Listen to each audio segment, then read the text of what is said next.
Welcome to Stemiverse podcast episode 51. In this episode, Peter talks with Christie Evans. Christie has a deep interest in STEM initiated by a science degree at Flinders University, then further developed by a strong classroom practice from her first days of teaching. Within the classroom, Christie engages students through problem-based learning with real-world applications using a cross-curricular inquiry model. Christie's enthusiasm for both the sciences and technologies has enabled her to have significant impact not only at her site but across several schools. Teachers recognize and are enlightened by her progressive pedagogies and connection to authentic context and are thereby motivated to adopt this way of teaching.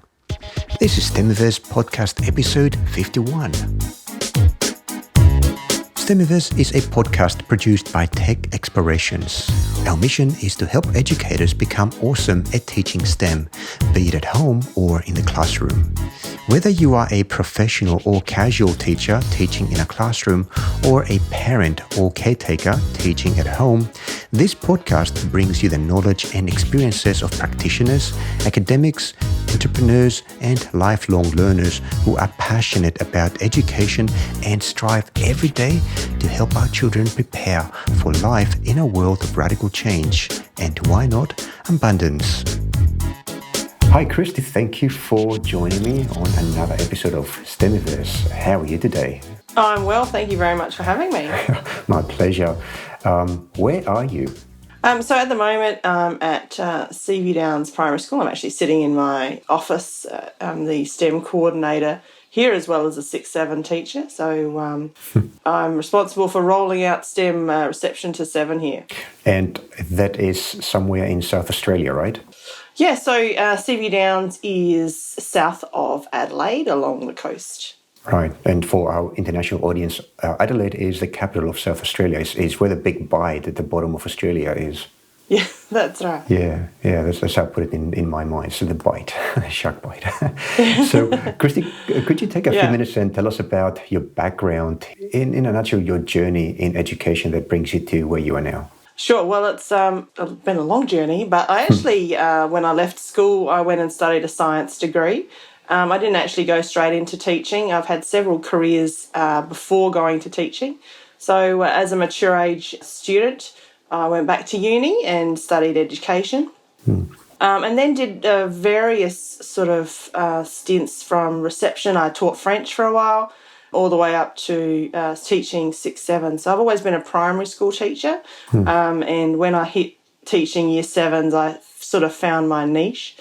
I've always put a lot of science into my teaching just because that's my passion, that's my first interest.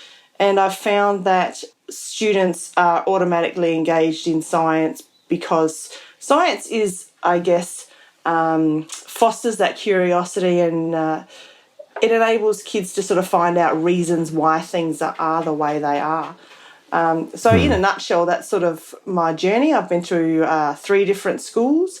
And I've done, various different year levels in those schools. Yeah. And I guess my passion for STEM has been only in the last 3 years. And I guess linking the sciences, technology and maths with industry and bringing industry into the classroom is what gets me really excited about STEM. Yeah. And I think it's bringing professionals into the school and into the classroom gives kids the chance to see what is actually happening in real world in terms of science, and they can really relate to what they're learning in class to what's happening out there in the real world. Yeah, grounding your teaching to reality, how the real world works. Yeah, that's right. And I think that's what's really important. You can't just teach in isolation. It's got to have meaning for the kids. Yeah, context.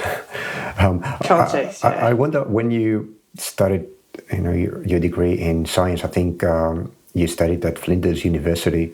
Were you at that point interested in becoming a teacher, or were you there purely for the science? When I left school, I said to my mother that I wanted to be a teacher, and she was a teacher, and she said, "No, don't become a teacher." What? So I said, "Okay." She had very different experiences, but I went and studied science. I actually did quite well at school, and got into a science degree, and thought I wanted to be a marine biologist. Actually, at the time. And I was, engaged in that, but there was a significant laboratory component back then, and I couldn't see myself in a laboratory. I wanted to be out in the field. So I got a job as with the Department of Fisheries here in Adelaide, and was part of the barramundi breeding program for a while, which I absolutely loved. But I think I was always meant to be a teacher. And now I am a teacher, I can see that this is where I'm supposed to be. Interesting. So you wanted to be a teacher, and somehow you veered off that. You started a career at a government department, and then at some point you decided that that thought that I had in the past, being a teacher, I think that's what I want to do. Was there something in particular that sparked that, or were you perhaps dissatisfied with your role at that point? And you will look something else? Yeah, I hit 30 and I thought, well, I have to be doing something else that I really love, and I'm not really loving what I'm doing right now. I had my own children at school, volunteered at the school for learning assistance programs, and I think that I watched their teachers teach them, and I thought, this is where I want to be, this is what I want to do. So a massive change for me in terms of my career and my lifestyle, but certainly a change for the best. So then you decided to go back to university and study education, right? And that was the beginning of your new career. Yeah, that's right. Yeah. And that was hard because I hadn't, written an essay for a really long time, and I certainly hadn't studied the philosophy of education, which is all about, which is first year. So I found that really challenging, but it also made sense to me, and I was really excited about what I was learning. So speaking of philosophy of education, it's actually one of my questions for you. Do you have a particular teaching style that you developed after being a teacher for a few years, like some kind of philosophy or methodology? Teachers that I've spoken in the past swear by problem-based learning, for example, or project-based learning and things like that. What's yours? Yeah, I think I'm inspired by Kath Murdoch's inquiry model. However, it's important to distinguish between project and problem-based learning. So project-based learning I see as is teacher-directed, and the teacher is presenting an outline, a task outline, and the students are doing a project around a certain curricular area. Problem-based learning is more of an authentic problem-solving inquiry process. And so it's not teacher-led, it's student-led. And so that's what I believe is important, that it's a student-led, teacher-guided process to solve a real-world problem. So whilst I follow an inquiry model, which is guided through the engineering design process, it is all about solving a real-world problem, not setting the kids a free-for-all project. Interesting. I always find it useful for me to understand new concepts like these with an example. Yeah. Would you be able to give us an example of, say, an inquiry model used in a class, and then we can do something similar for, say, a problem-based learning, I should say. What would those look like in your classroom? So I see, I guess, a project-based learning approach would be such that you say the curriculum outcome that you're looking for is Year 7 history in ancient worlds. Mm-hmm.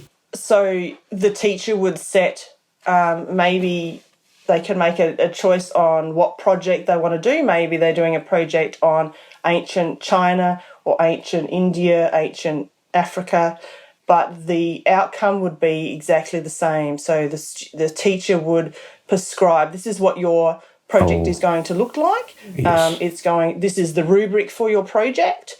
These are the criteria that your project, you can choose which ancient world you want to do, but you need to address culture. You need to look at, do me a timeline. Mm-hmm. So it's very prescriptive. Yeah. project-based learning is even down to the crux of developing the question that you're going to solve. The students develop that question.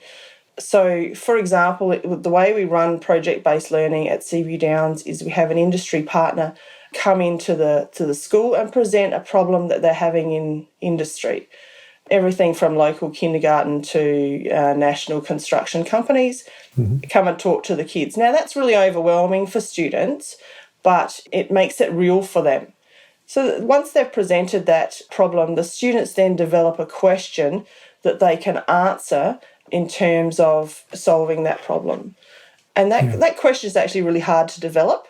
It takes a lot of time. It's a big inquiry question, we call it non-Googleable question. And then the students then can develop smaller guiding questions to help guide their research. But it's student, student, student the whole way through. And the students develop their own solution. Yeah. The teacher's role is facilitating that process, but also looking at the curriculum and making the curriculum connections so that they know where the students are going. But it's not about the solution, it's all about the process. So teachers are assessing not only content, but also assessing general capabilities, development of skills for learning, problem solving, critical and creative thinking, and literacy and numeracy skills. Yeah, so all those come together. I found the case in which a construction company came to your school, collaborated with your school to solve a problem, I believe, that company had. That was in early 2017. Do you know which case I'm talking about? If it's a construction company, it was probably Fulton Hogan's Eckert Creek problem. Yes, that's right. It was about waterways? Right. Correct, yeah. Now it's coming back to me. Would you mind telling us a little bit about that project and maybe describe it as a story? And what was the problem that the students solved, and how did it all go, from the students' perspective? All right. So Fulton Hogan Constructions sent 2 industry professionals to the school and presented a problem around a water regulating structure. So they were installing a regulating structure in a waterway. And the problem was, well, how do you do that without restricting the flow of water? Downstream, there's farmers that use that water. They're guaranteed 60 megalitres a day by SA Water. Mm-hmm. And so you can't just cut off their water source in order to build the structure and then, let it flow through. Yeah. So we're talking about construction for about 8 to 12 months. So the students had to design a solution whereby they can reroute the water around the construction site so that those farmers don't lose their water source. Right. So the initial presentation, the students were pretty overwhelmed. I encouraged the professionals to use terminology that they would use in their industry, and that's about developing that vocabulary for students. So they were overwhelmed. But we also spent a long time unpacking that presentation, looking really carefully at the constraint and their success criteria, and developing a question that they could answer. Now, a lot of other smaller questions came out of that about environment, about Indigenous perspectives, because there's a heritage area that there were some clear requirements around. So once the kids developed their questions, they sort of fell out into about 6 research groups.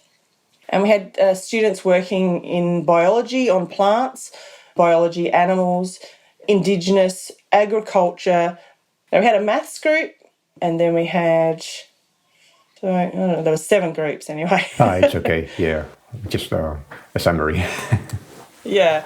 And in those groups, they started to answer those smaller questions that I mentioned earlier to develop a solution. Once they developed their solution, it sort of fell out into 3 different solutions, all very plausible, and the students really believed in their solution. Mm-hmm. The kids pitched their solution back to Fulton Hogan for critique, and then the students made changes to their design. They increased their understanding around that design and then spent time then producing a final product. And then they had a very formal, very polished presentation back to Fulton Hogan. I must say the Fulton Hogan professionals were absolutely blown away by the students' understanding and their presentations. It was really impressive. We had a student design a 3D model of the solution in Minecraft. Oh, wow.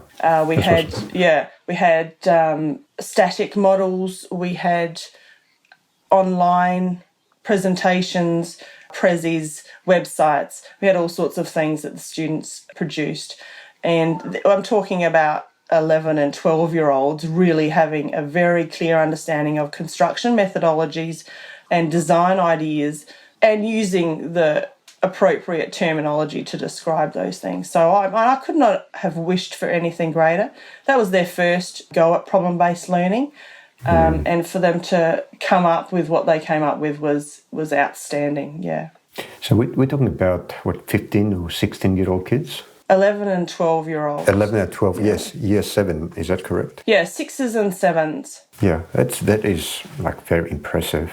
What was during the time that the groups were deliberating, I suppose, doing the work, were they connected with any actual engineers to operate as mentors, perhaps, guide them through the process, or were they totally on their own? Yeah, no, absolutely. During the research process, we had mentors come into the classroom and guide the students through some of those really tricky construction or specific ideas. So we had a retired engineer come and work with the group. We had a scientist come and work with the group. An engineer in the environmental area came and worked with the group. At the end of the day, as a teacher, you can't possibly know all of the ins and outs of an engineer's role or a scientist's role. But there are people out there willing to come in and share their knowledge and talk with students to help them solve a problem. The important thing with mentors, though, is that they don't give the kids the answers. Yeah. And so before these people come into the classroom, whether it be the industry professionals or mentors, the teacher really needs to spend time with them, letting them know what the teacher hopes for these students, what their outcomes are, and how they want them to help these kids, rather than them giving away the answer, because it's much easier to just tell them how to solve it. Of course, yeah. But that is not teaching, right? That is just yeah, right. But these people are not teachers; they're engineers, and so yeah. So how, now let's look at it from the engineer's point of view. So an engineering construction company, collaborates with a school. You've got engineers who've been in university and then as part of their career for years, in this case, dealing with large scale, like 1 year construction projects. And then they have to explain or to assist 11-year-old kids to solve a problem that, it's their job to solve. How do they take it? What kind of transformation do they have to go through to be able to do this? Because I don't think it's easy. No, it's certainly not easy. And with any company, they have some sort of, or most large companies have some sort of community service, or they give back to the community in some way. So tapping into that, whether the company does a soup kitchen or comes to school and works with your students, it's important to tap into that and get them into the classrooms. But it does take some time to work with these people to just prepare them for what to expect working with young people. We work with year 1s all the way through to year 7s. So we work really closely with our mentors and our industry professionals to prepare them for that. We work to develop their presentations together, make sure that the vocabulary is appropriate, the information is clear. So it does take some time to prepare them to come into the classroom, but our response from our industry partners has been that they are just thrilled to be there. They are really pleased to be giving back to the community and inspiring young people to become engineers or scientists. I know Fulton Hogan have a very strong graduate program in their company, and one of the arguments they made just recently was, why wouldn't we inspire young people to come into our industry? We love our industry. We think it's the way of the future. And what a unique opportunity to get into primary schools where kids are actually making decisions about what they do and don't like in their learning, to inspire these students to work in the STEM career paths. Yeah, it's amazing, isn't it? Like we'd think that companies are just too busy, doing what they do for their customers and making ends meet. And now it's a busy world out there, but they are really very happy to not just contribute. They see that as being part of a healthy industry. They want to inspire young kids at that age. It's a critical age to look into engineering as not just a place or career path for making a living in the future, but making a real difference. So yeah, you're so right. And in primary school, a lot of programs are targeted to high school, and really those students, by the time they've made it to year 9, they've got a clear path forward into year 12 and then on to whatever career they take.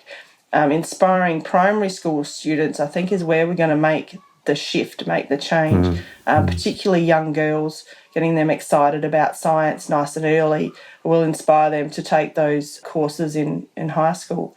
yeah, And in terms of the industry partners, I've asked many industry partners to be involved, and I've never had anyone say no, that they don't want to be involved. As soon as they hear what we do and the outcomes that we achieve for our students, they want to be involved.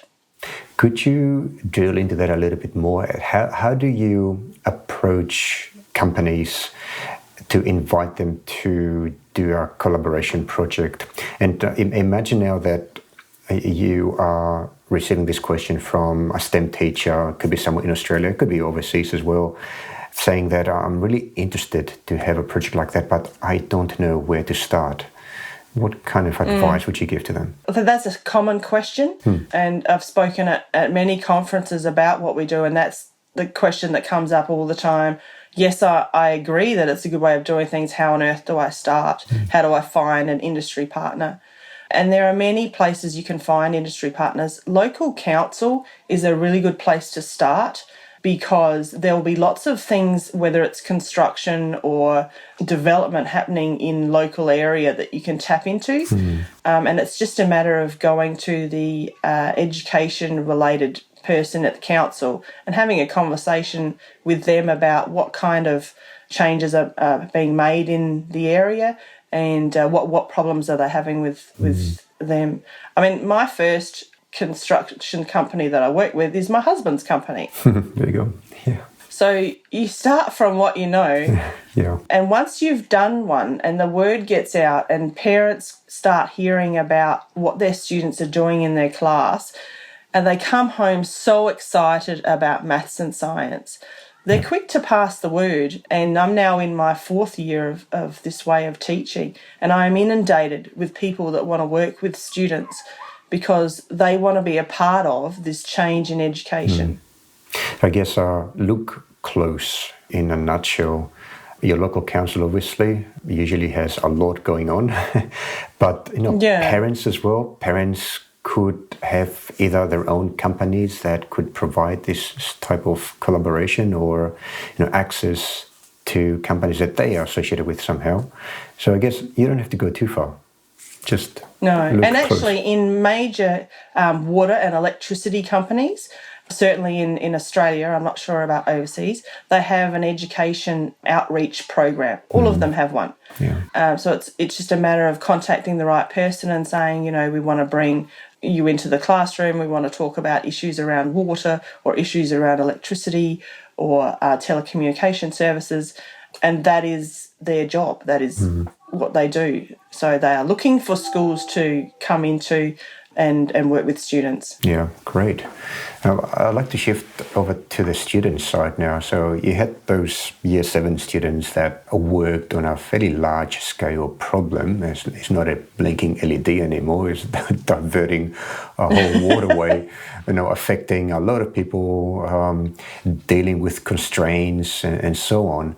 And they eventually present their solution to a large organization, to grown-ups, to engineers.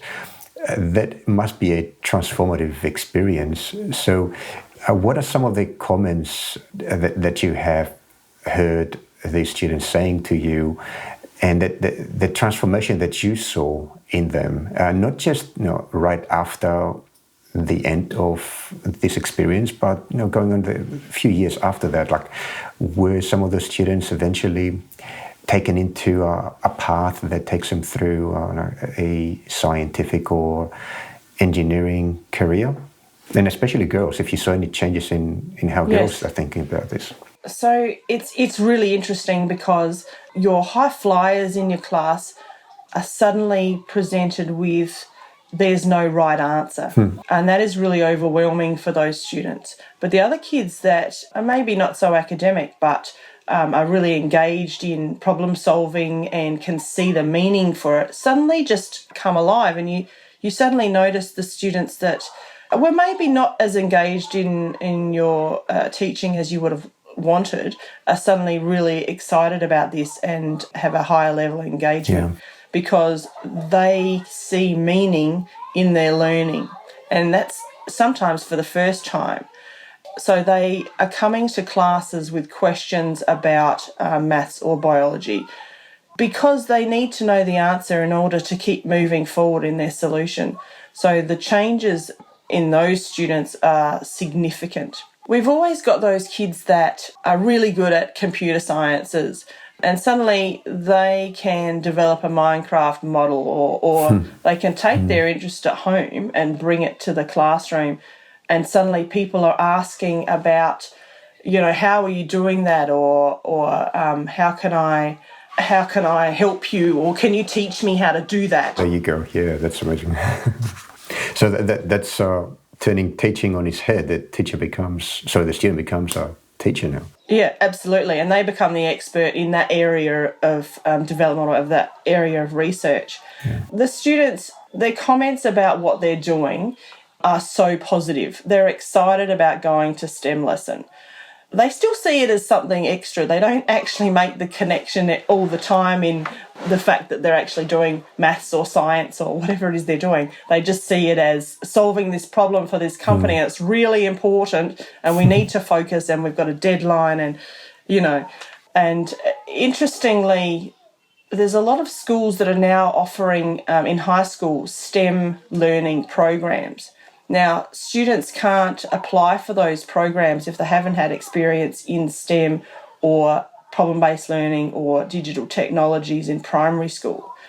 So the changes we've seen from our Year 7s going into high school is that they are accepted into these programs. They're applying for these programs because they want to continue this way of learning, and then they're accepted in their programs.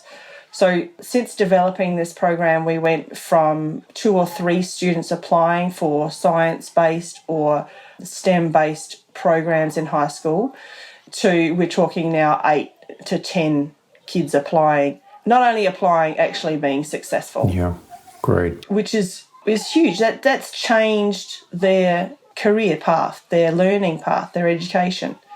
In terms of girls in STEM, in science, I've actually got a 5-6 class that are working with Fulton Hogan again, and we had a day yesterday where Fulton came in and did some mentoring with the students, and it was really interesting just to watch that happen. And the girls just absolutely zoomed to these industry mentors, driven with questions to be able to solve this problem. And it was the girls leading the discussion. It was the girls finding out the information. And when I spoke to David Evans and Sam Zangari, who were the representatives afterwards, they said, these girls are so driven. They are the next scientists for sure. They're the next engineers for sure.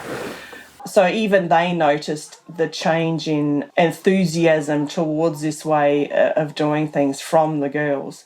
Is there anything special that they had to do? One of the problems that we have identified in past interviews here on Stemiverse is that much of STEM education, because of the way that it's presented, like the tools, for example, that are used, the textbooks, they seem to be using more boy-related themes, and that turns off girls. Was there anything special that in this particular project with the engineering company had to be done in order to kind of balance it a bit? Yeah, we got female scientists in. We got female engineers in. So whilst a bit like teaching, most of it's a female-dominated area. Engineering is a male-dominated area. Yeah. So we pushed really hard to get female engineers and scientists in the classroom so the students can actually see that that is something that they can do, that is an area that they can pursue. And the way women talk about their journey to their career is quite different to the way men talk about that. Yes. So we've had an environmental engineer in to talk to the students, a female. We're actually using our local university, Adelaide University. They have an engineering graduate program, an outreach program that puts graduates out into schools to talk about their learning and talk about where they're going in their career. So we've managed to secure 3 female engineering graduates to come to our school and talk to our kids. Right. So that's another trick, I suppose you can call it, that you can use to get girls on board into science, have appropriate role models. Yeah, universities are a great place to find mentors for your problem-based learning as well. Yeah, great. I'd like to switch now to another very exciting experience that you had recently where you actually took on the high seas, right? You went on a boat trip. I don't think I can call it a cruise. So can you tell us about it? No, not quite. Yeah, so I applied for the Educator on Board program through the CSIRO and was one of 2 teachers to be chosen to take a scientific voyage from Brisbane to Hobart on the RV Investigator, which is a science research ship. And we participated in the scientific investigations that were actually happening on board. So there were several things going on. We had plankton sampling happening behind the ship with the CPR, which is the continuous plankton recorder. I learnt that on the way. And so they were looking at the types of plankton that are in the water between Brisbane and Hobart. And they're also looking at a particular problem with toxic algae that's happening at the moment in Tasmania, which is impacting the fishing industry. Right. So they were taking core samples in and around the Bass Strait to work out whether this algal bloom problem is a new problem or whether it's actually been happening for hundreds of years. Right. So they're trying to work out how they can predict these algal blooms and what they can do for the fisheries department in terms of warning them when the algal might bloom.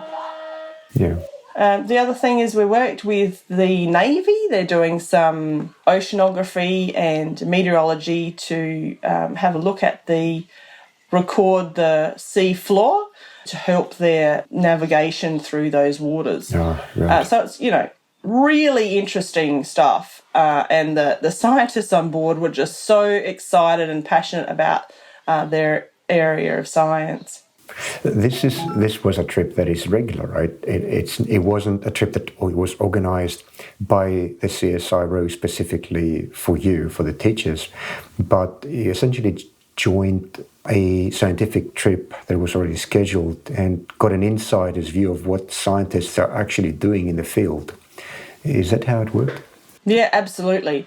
So we are essentially along for the ride. They are already on this. They don't change anything for us, and it's just a matter of us observing, getting involved in what's happening on the ship. And it's just such a unique opportunity for teachers to get out and see what's happening in science, particularly with CSIRO, and then bringing that knowledge, that enthusiasm back to the classroom. And so part of our role as the teachers, as the educators on board, is to develop a STEM plan, a STEM unit, based on what we worked on the ship. So my 6/7s are actually working on algal blooms in Tasmania and linking it to South Australian fisheries. So there's another problem then that your students will be working on, thanks to your experience.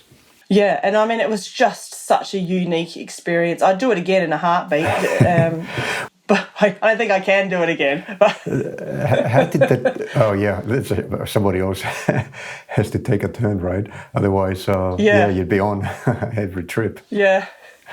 Well, how did that change you as a teacher and perhaps even as a person? Because you were already doing a lot of project-based and problem-based learning. As you said, you had your industry collaboration, so everything was reality-based. And then you go on a boat trip, a research boat trip. You see a lot of passionate scientists, studying bacteria in waterways and mapping the seafloor. So you saw a totally different aspect of how science and engineering is applied. How did that change you, I suppose, in both in terms of your passion for science, but also practically, how do scientists collect data from experiments and follow the scientific process? Has it changed the way that you do work like that in your classroom? Yeah, absolutely. You're so right in that the I've never seen scientists so passionate about a microorganism before in my life, but it is infectious. So, and also I watch their processes very carefully, how they record, how they classify. So I brought that back to the classroom in terms of a very clear way of collecting authentic data and then using that data to influence decisions and changes that we can make in the environment. So we actually purchased some microscopes to be able to look at plankton for the students because I want them to look at real plankton, identify it, record it scientifically, and then try and classify that particular plankton. Wow. Now, I've done classification of species for years and years and years. That is part of the Year 7 curriculum. But the way I'm doing it now is directly in line with how scientists do it in the real world. Yeah. And so showing students that way of doing things will set them up to be successful in, future science, whether it's high school or university or in the real world. So for me, it was also about learning how to do things correctly. Yeah. My science degree was a long time ago, and B wasn't on plankton. So I've done a lot of learning around plankton. But at the end of the day, what the students classify in terms of the Year 7 curriculum is relevant. It could be plankton, it could be tigers, it doesn't matter. But the fact that they're classifying for a real purpose to solve a problem, again, makes meaning for their learning, and that authentic context will drive them to find the answers. Yeah. So in terms of how has it changed me, I think I'm very much excited again about science. It's sort of re-enthused me in terms of field work, and particularly what scientists are doing to better our world, understand our world, make changes to improve our world. And that's what I'm trying to get across to the students. What we do now will impact our future, their kids' future, and these scientists are really making a significant impact or difference to our environment. Yeah, I think that is so true. And I was, as you were talking, I was thinking about where else can those skills be applied, or the practices of a scientist collecting data, classifying, and then using the data to make a decision. And I was thinking that there's no real part of life where you can't apply the same methodology. So I was thinking, let's say that you're a business student, okay, you didn't like science, or perhaps you thought business was an exciting area, but you can use the same scientific methods to, do product development, for example, where it does involve a lot of classification. You need to go into the detail of a product. You need to collect data from the market, reclassify it, use repeatable algorithms to make decisions in a business process. So really getting those basic scientific skills at an early age, and I suppose apply them as part of your learning experience. These are skills that you can use in every aspect of life. Would you agree with that, or perhaps Absolutely. not? Yeah. Oh, no, I couldn't agree more.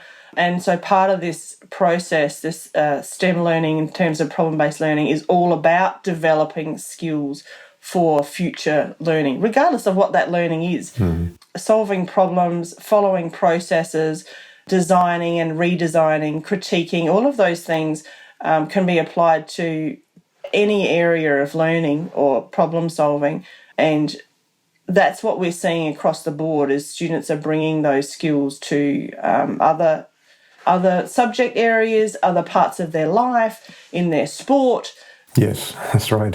So in sport, it's not just, in sport, it's so much. I mean, you're making decisions instantly. You're reevaluating constantly. You're trying to make strong decisions based on what you know. So all of those skills the kids will have for life, and we're hoping that it sets them up for success now, whatever they end up taking on. Yeah, absolutely. That's just the applications of science are not just in science, they are in everything.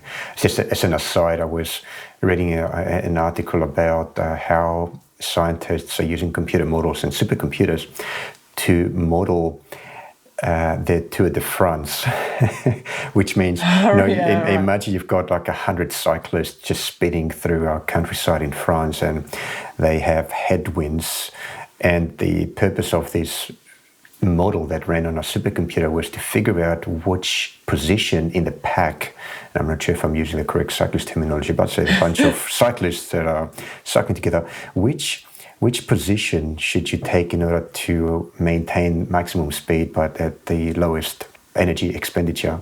And the model did tell them. So now this is information that cyclist teams are using at that competitive level to train themselves and to be able to take advantage of the supercomputer's output in order to win first place. And of course, this is one of many sports. That's correct. Yeah. You think of lots of examples like that, couldn't you? Yeah. No, especially in sports and competitive sports, the incentives are so high. So science plays a big part. Australian Academy of Sciences is one of the best in the world in this.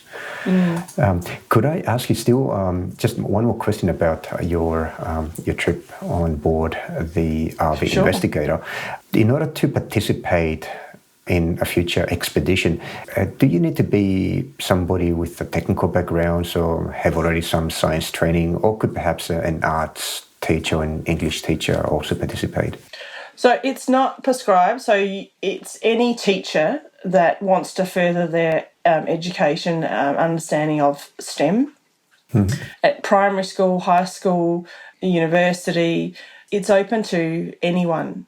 You need to apply through CSIRO, and their website is excellent. The Educator on Board website has got a lot of information about it, but it's about explaining to them why it is that you want to go on the trip and what it is that you're going to do with that information. Yeah. So for me, it was about furthering those contacts that I have outside to show the kids what happens in science beyond the classroom. For Callum, who was the other educator on board, it was about a better understanding of the ship in terms of marine science and maritime expedition.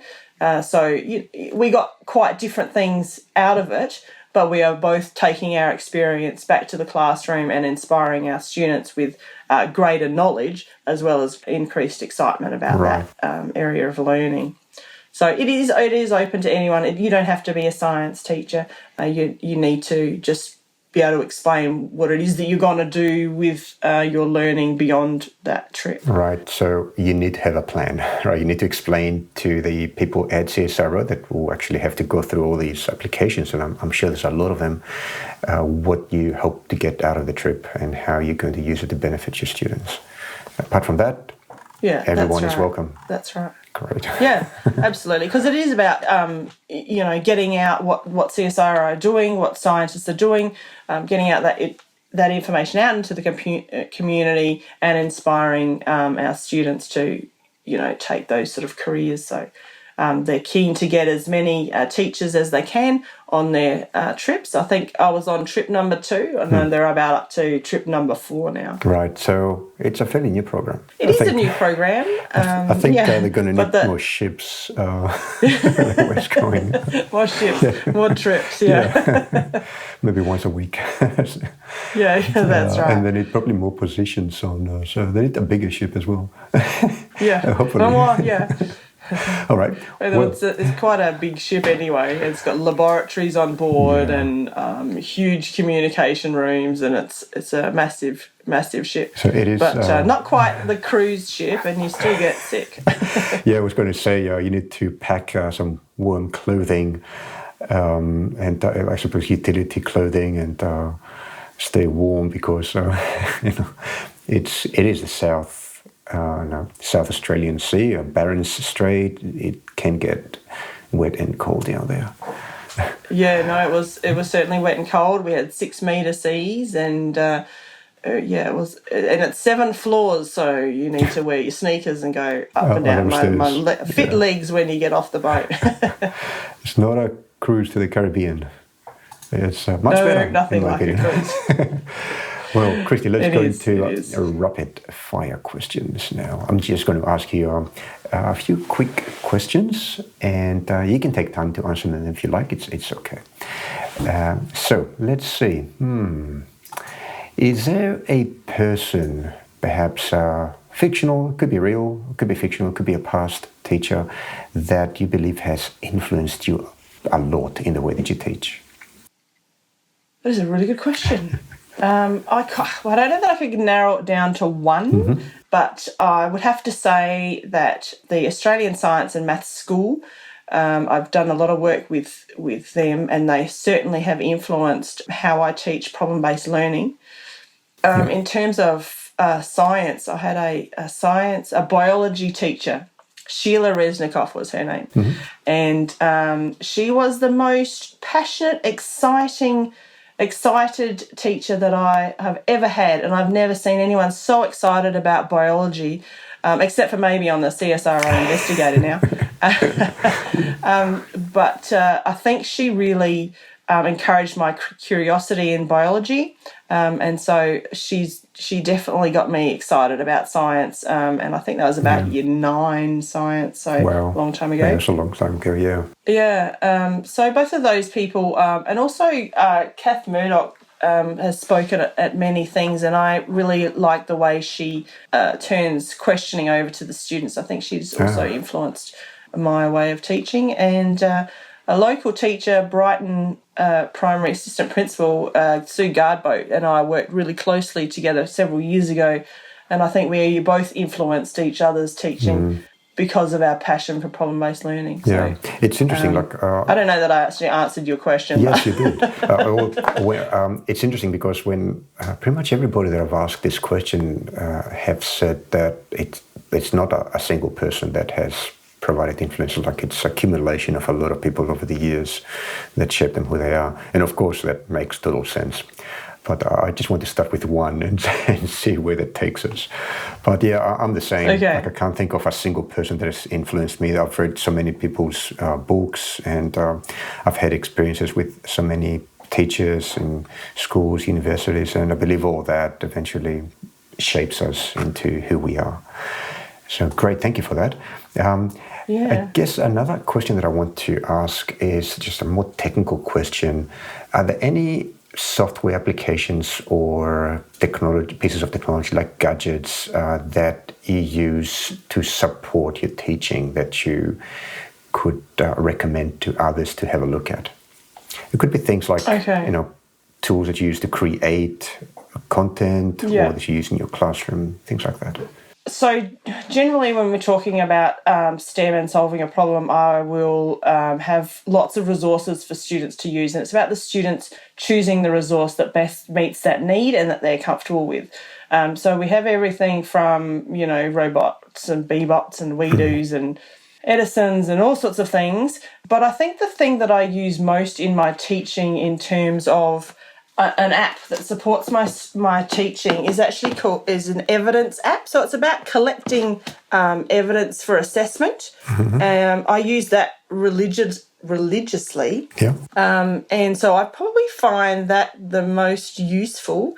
It's called Evidence for Learning, and it's just an app that will allow you to collect student work, record students talking about their learning, and then when it becomes report time, you've got a collation of all of the things that you've worked on with that student, your comments, you've recorded their learning, you have work samples, and I just find that a really helpful app for assessment specifically. Great. Is that an application that is running on smartphones like iOS, Android? Yeah.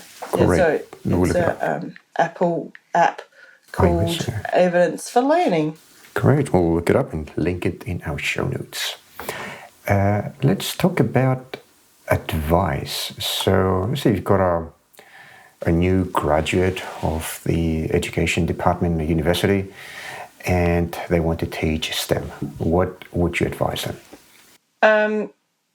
I would advise them to have a close look at the engineering process design. I would advise them to read Kath Murdoch's book, but mostly I would advise them to bring people into the classroom and solve a real-world problem. But, you know, it's really important that you do it with a clear process or clear structure behind. And so whilst you're solving a real-world problem and the students are directing it, you really need to have a clear process behind that so that the students aren't off task. Yeah. And that engineering design process of developing a question, researching, developing a solution, going through a critique process, reevaluating, redesigning, and that circular process of engineering design is really important to follow.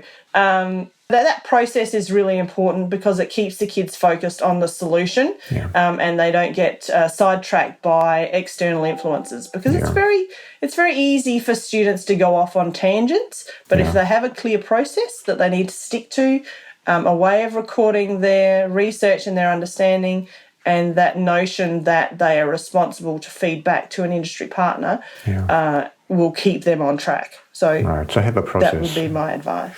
Yeah, process is important. I guess the process would resemble the process that an engineer applies. That's correct. But you can adapt it to the circumstances of your classroom. Yeah, and start small. You don't have to start with a giant national or international construction company. You can work with your local kindergarten. Colonise Mars. Just start small, build up to something. Great, thank you for that. Well, do you mind if people get in touch with you to ask questions? And if you don't, what's the best way for them to do so? Oh, I don't mind at all. It's probably best to send me an email, actually. Yeah. So I think you've got my email address that you can put up for people. We can put it up in the episode page on the Stemiverse website. Are you on social media at all? On Twitter especially? It seems like a lot of teachers are on Twitter. No, I'm not. Okay. I guess you don't do Facebook either, which is a good idea.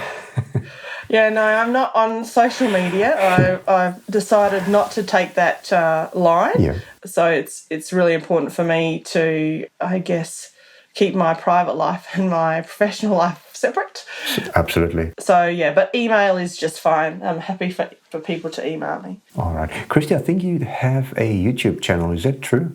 Yes. So anything that I film in terms of STEM or digital technology learning with my students, I will get media permission from the kids and put it up on that channel.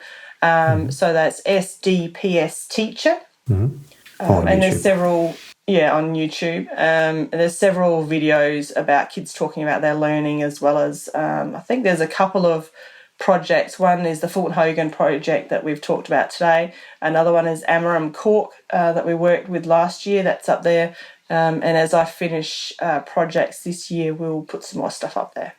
That is great. Thank you very much. Is it okay if we link your YouTube channel as well in the episode page? Yeah, that's fine. Great. Thank you, Christie. Well, like to thank you for your time this morning. I know you have to go on to a class, and I did hear I think the bell rang a couple of times, and a lot of kids. No, perfectly fine. I thought, wow, this is the perfect background for our interview. So it was great. So thank you for your time.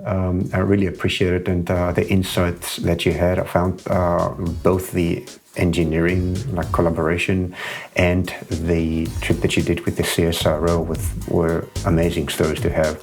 So I'm sure that our audience will appreciate telling us those stories. So until next time, I wish you all the best, and as we say, make magic. Thanks very much. That's all for this episode. The notes for this episode that include links to many of the resources mentioned and information on how to get in touch with Christie are available on our website techexplorations.com/p/Stemiverse. Each episode comes with its own page on the Tech Explorations website and a goldmine of information in the notes. This Stemiverse podcast episode was produced by Tech Explorations. Do you have any questions or suggestions? Would you like to nominate a friend or colleague to be our guest? Please email us at pa@texplore.com.